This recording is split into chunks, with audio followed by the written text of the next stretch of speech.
Hi, I'm Kayla Flemister, and today I'm going to talk about the costs and benefits of water sanitation improvements at a global level. Every day in rural communities and urban centers throughout sub-Saharan Africa, hundreds of millions of people suffer from the lack of access to clean, safe water. Women and girls especially bear the burden of walking miles at a time to gather water from streams and ponds. This water is full of waterborne diseases that is making them and their families sick. So let me ask a question. How many of you have clean tap water that is easily accessible in your home? All of you, I presume. Good job. How many of you have ever gotten sick from your own tap water? Exactly. According to the World Health Organization, more than 3.4 million people die each year from water sanitation and hygiene-related causes. Nearly all deaths, 99%, occur in the developing world.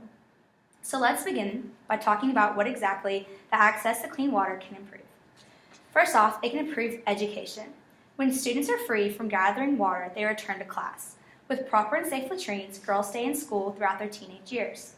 Also, being educated on water sanitation can help promote jobs and encourage kids to seek out higher education in order to find new and innovative ways to purify water, thus creating a safer environment. According to statistics found from work within the Water Project that I'll speak about shortly, states that 443 million school days are lost each year due to water-related diseases. The next point I'd like to make is hunger. Access to water leads to food security. Crops and produce all require water, correct?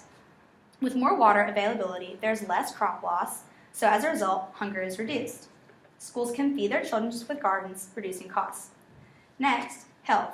Safe water, clean hands, and healthy bodies. Time lost to sickness is reduced. Also, many diseases come from water. Waterborne diseases are caused by pathogenic microorganisms that most commonly are transmitted in contaminated clean water. Infections from these pathogens commonly result from bathing, washing, showering, drinking, in the preparation of food, or the consumption of food. Thus, infected water is a result. Some examples of these types of pathogens and diseases can range from the guinea worm disease to even typhoid, which is extremely deadly. Another point I'd like to make is poverty. Access to water can break down the cycle of poverty.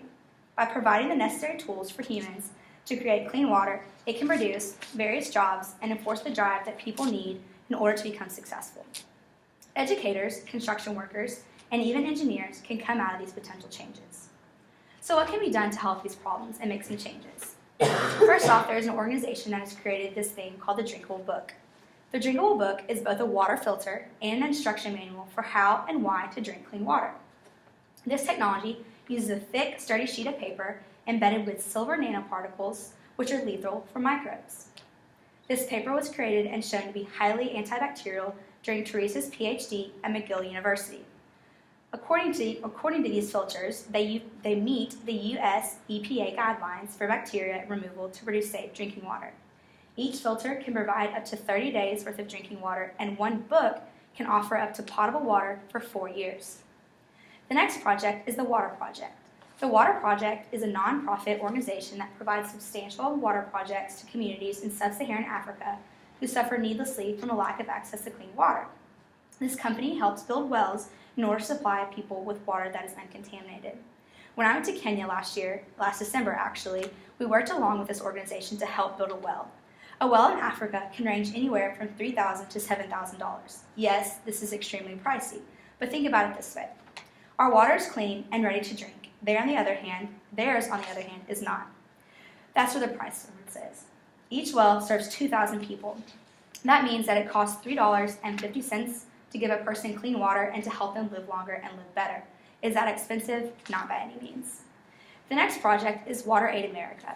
Water Aid America works in 26 of the world's poorest countries by helping communities set up and manage practical and sustainable water sanitation. This organization promotes, supports, and encourages mentors in developing their capacity to deliver safe water. They simply do this by educating the community on proper techniques. That's easy, right? So how much does clean water cost? I know you're all wondering. Bringing water and sanitation to all of the world would cost $10 billion a year. Yes, that is expensive, but that is also about 1/10 of what Europe spends on alcoholic drinks each year, about the same as what Europe spends on ice cream each year, and about half of what the United States spend each year on pet food. Also, the average price of water in the United States is about $1.50 for 1,000 gallons. At that price, a gallon of water costs less than a penny. According to the World Health Organization, for every $1 invested in water and sanitation, there's an economic return of $3 to even $34. So by summing this up, we should all urge people to become educated on clean and sanitary water, as it saves millions of lives. Also, we can cure many common problems in developing countries, such as education, hunger, poverty, and most importantly, the level of health. Thank you.